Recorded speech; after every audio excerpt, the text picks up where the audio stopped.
Ladies and gentlemen, my name's Paul, and in this redgamingtech.com video, we're going to be discussing and analysing tech news, which as usual has popped up in the past 24 or so hours. With any luck, you're having an amazing day. We're going to be kicking this video off with several pieces of AMD news, although we have an awful lot to get through in this video, but I'd really like to discuss with you Navi 12. That's one of those code names we've heard in reference to AMD's RDNA architectures for a long time, even prior to the launch of the RX 5700 series back in July.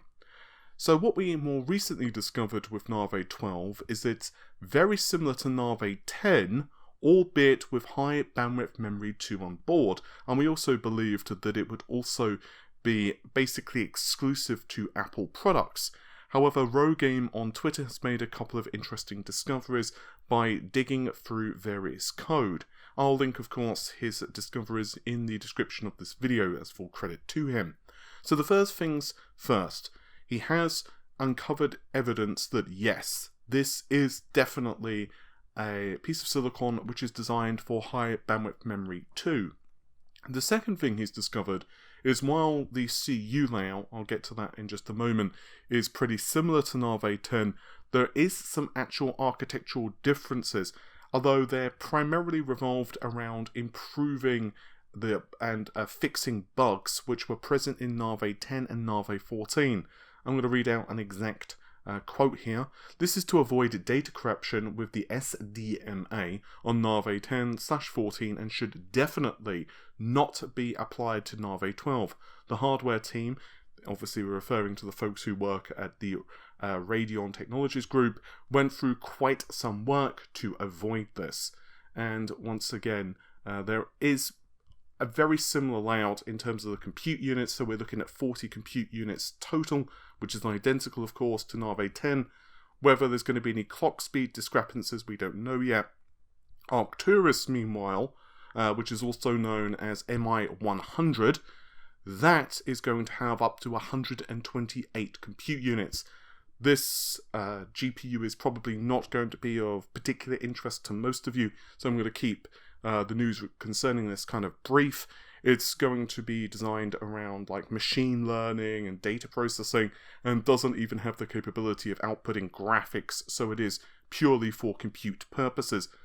And also, interestingly, the entries he's discovered for Renault are only listing up to 8 compute units, which would obviously not be a whole bunch of compute performance, but still nice for light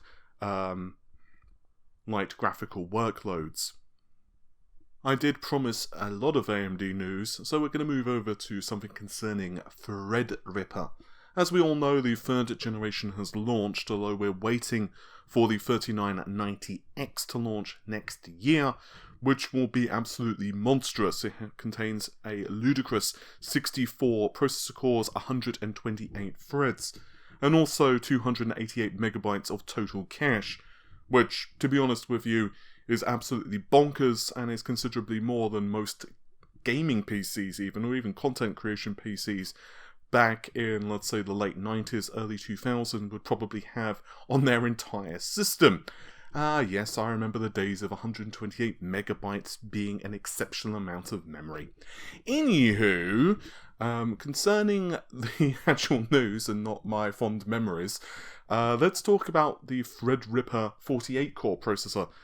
Credit to mydrivers.com for this information. It is translated from Chinese, but I will plonk the article, as always, in the description of the video. According to what they've been researching and heard, and also from CPU-Z, there is actually code traces of a 3980X processor. And this does actually tally up with rumours that we would see a 48-core Threadripper CPU, which of course would be smack bang right between the 3970X and the 3990X, and honestly I can kind of see it making sense depending on the pricing situation of these CPUs and also how Intel decides to retaliate. I wouldn't be surprised if AMD decide to keep it as a feather in their cap, or maybe as kind of like a surprise release later on next year. Unfortunately, I don't have any solid information concerning pricing, specifications, or whether this is actually accurate or not, but I did want to kind of just throw it in here for a bonus bit of info. Oh, and a number of you also emailed me concerning a couple of other news stories. I'll get into the next generation console stuff in just a moment, but one thing I'd like to discuss concerns Comet Lake. So, I won't go into the whole spiel about what Comet Lake is, other than to say it's Intel's next generation processors based on Skylake, up to 10 cores, launches next year, but we're all up to date. But what is kind of confusing people at the moment is there are some reports floating around the internets. These have been mostly spurred on, actually ironically enough, by CPU-Z, which is also why you can't necessarily take leaks from benchmarking applications or just applications in general at 100% face value. Anywho, according to these leaks, Comet Lake may have a derivative which is based on an entirely different socket. So immediately people started to panic and there was chaos in the streets, simply because, another socket and Intel. Well, according to everything I know, this is not the case. It's very likely that it's just simply being misdetected.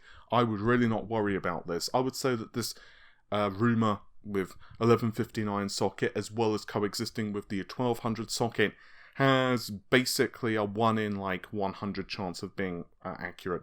I would be super surprised, because everything we've heard thus far reports that there is just one socket, and it's going to be, of course, LGA 1200.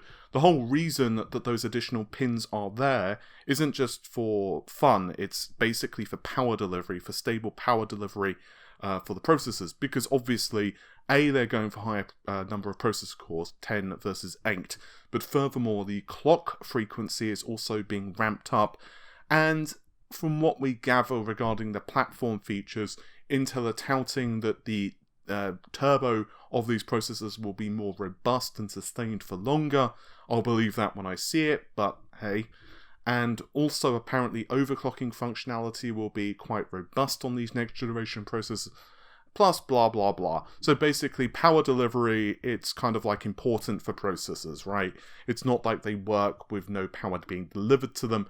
So those additional 41 pins, compared to the 1159 socket, which most likely doesn't exist, they're going to be most likely of paramount importance. I'm not saying the socket doesn't exist, but I would be extremely surprised if it really became a thing. And now we're going to wrap up this video with a little bit of next generation news. So many of you have been messaging asking my opinion concerning, let's say, numerous leaks for the next generation consoles, and I've actually been sent a whole bunch of documents, which is one of the reasons that I've been a little bit quiet on the next generation stuff, and I am actually going through some code and some other bits and pieces, but I'll discuss a little bit in this video. But what's really interesting is that Sony themselves are kind of teasing a CES 2020 reveal. There's a very short blurb, and by very short I mean pretty damn insignificant. Obviously, Microsoft kind of shocked the world with Xbox Series X. I honestly thought maybe I had just locked myself in a way and just not realised that they were going to be teasing anything at Game Awards 2019. But no, I didn't miss anything. Apparently, they just kind of did a sneaky on us. But next year is going to be crazy because, of course, there are so many different products launching, but also you've got that whole run-up to the launch of the consoles themselves. And it's going to be really fascinating because at CES 2020, we're also going to be learning a lot more details concerning the technology which is most likely underlying both consoles, or at least some of it, with the next generation RDNA and so on from AMD. Anyway, according to the blurb, the future is coming. At CES 2020, Sony is unveiling a unique vision of the future, bringing creativity and technology together like never before, to unleash new sensations and emotions. They're going to be unleashing it I say, which is actually quite interesting because CES and Sony aren't exactly well known for gaming related content. It's kind of more like, oh, look, we're going to be learning more about their new TV or whatever, not necessarily something like a new PlayStation or something along those lines. It's not to say that they won't do that. Maybe with the Game Awards being so recent in people's minds, they're like, well, this is a big event, we might as well take advantage of it and at least score some hype points. Sony had originally hinted that they would launch the PlayStation 5 Pro a couple of years after the PS5 debuts. So let's say 2022, more likely 2023. You could also presume it would be on a different process as well, but as always with a Pro console, it would keep many of the same features, but potentially Sony could launch the PlayStation 5 Pro a little bit earlier and just slightly outpace what the Xbox is capable of doing. That would certainly be one potential possibility for Sony. I've also had a couple of sources message me who do wish to remain totally anonymous, and honestly I'm very skeptical with what I'm about to tell you. And apparently Sony are making some changes to the PlayStation 5's APU. And allegedly they may actually miss the launch date of the PlayStation 5, which is, of course, holiday 2020. I'm super skeptical that that's the case, though, because it basically means that they would miss the promised launch window, which would be really, really weird. Also, I can't find out from my sources what is going to be changed. Potentially, obviously, the biggest thing is they could up the number of compute units for the PS5, which would not be a small task. It's not like, you know, with a PC where you've got like a PCIe slot, you can just be like, okay, well, I'm going to replace this, I don't know, GTX 1060 with this RTX 2080. Of course, it's not like that at all. They would have to redesign the APU itself, and potentially that would mean a change even to the case design, power delivery, and blah blah blah. Plus, of course, you need to actually feed the GPUs with data, which would also mean that you would most likely need additional memory in there to increase the bus width, or maybe increase the clock frequency of the GDDR6 modules. Unfortunately, there are still lots of elements for the next generation consoles which are up in the air. I have, however, a lot more information I will be going through in an upcoming analysis. I will probably focus first, however, on architectural improvements for the next generation consoles, and also what ray tracing will bring to the table, plus some other features as well. I've already got many of the results there. I've been running some tests on some PC hardware to give some examples, and I'm also pretty far into the script as well. So I want to get that out the way first. I know many people want me to start talking about T-flops, but honestly I do want to provide a lot of context for the next generation console stuff first, because A, I think it will stand the test of time a lot longer than potential leak information, but secondly, I think it's going to be of critical importance to understand the underlying architectural differences between, let's say, the PlayStation 5 and also the PlayStation 4. Anyway, I know this video's been a bit its and bitsy with lots of different topics and info thrown in, however, sometimes that's just what happens. With all of that said though, hopefully you have enjoyed the video. The normal stuff if you did: like, share, comment and subscribe. I apologise for not being on camera much the past few days, but once again, with Christmas period it's just a little bit trickier than normal, but things shall return to normal fairly soon. Maybe not tomorrow, but probably the day after that. Everything will become tickety-boo. I don't know why I used the term tickety-boo, but I'm rolling in with it now, so it's too late, it's gone. Right, anyway, take care of yourselves, have an amazing day. Bye for now.